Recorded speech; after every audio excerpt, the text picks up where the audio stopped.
निलेश राणेंनी वनमंत्री गणेश नाईक यांच्यावर टीका केलेली आहे। वन राहिलीच नाहीये तर वनमंत्री काय कामाचे असा सवाल त्यांनी उपस्थित केलाय। नवी मुंबईचे डोंगर पोखरले गेलेत असा आरोप सुद्धा निलेश राणेंनी केलेला आहे। नाईक टीआरपी मिळवण्यासाठी व्यग्र आहेत असा घणाघात निलेश राणेंनी केलेला आहे। त्यांनी गणेश नाईकांवर टीका केलेली आहे। तर गेल्या काही दिवसांपासून आपण पाहतोय, खरं तर गेल्या काही महिन्यांपासून गणेश नाईक विरुद्ध एकनाथ शिंदे असा सामना आपण पाहिलेला आहे। दोघे सुद्धा एकमेकांवर टीका करतात। खास करून गणेश नाईकांकडून सातत्यानं एकनाथ शिंदेंवर टीका केली जाते आणि नगरविकास खात्यावर सुद्धा टीकेची त्यांनी झोड उठवलेली होती आणि आता या संदर्भात शिवसेनेने आक्रमक पवित्रा घेतलेला आहे।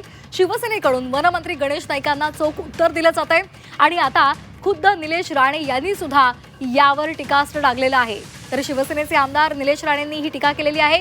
उमेश परब आमचे प्रतिनिधी आपल्यासोबत फोनच्या माध्यमातून जोडले गेलेले आहेत। उमेश, निलेश राणेंनी गणेश नाईकांवर टीका केलेली आहे, पुन्हा एकदा त्यांनी जहरी टीका केलेली आहे। नक्कीच गणेश नाईक हे वनमंत्री आहेत आणि त्यामुळे सध्या मोठ्या प्रमाणात जंगलतोड सुरू आहे आणि त्याच अनुषंगानं सध्या शिवसेना जी आहे ती वनमंत्र्यांवर टीका करताना पाहायला मिळते। शिवसेना नेते जे निलेश राणे आमदार आहेत त्यांनी आज ट्विट केलंय। त्यांनी असं म्हटलंय की वन राहिलीच नाहीत तर वनमंत्री काय कामाचे असा सवाल विचारत त्यांनी ही जी आहे ते टीकास्त्र केलेलं आहे। आपण जर पाहिलं असेल तर सध्या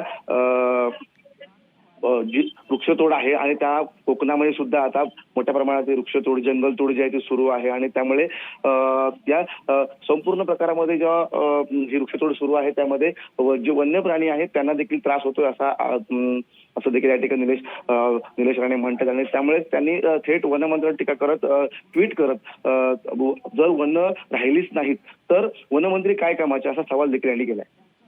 अगदी त्यामुळे पुन्हा एकदा भाजपवर निलेश राणेंची ही टीका पाहायला मिळते। त्यांनी वनमंत्री गणेश नाईक यांच्यावर टीका केलेली आहे। धन्यवाद दिलेल्या सविस्तर माहितीसाठी।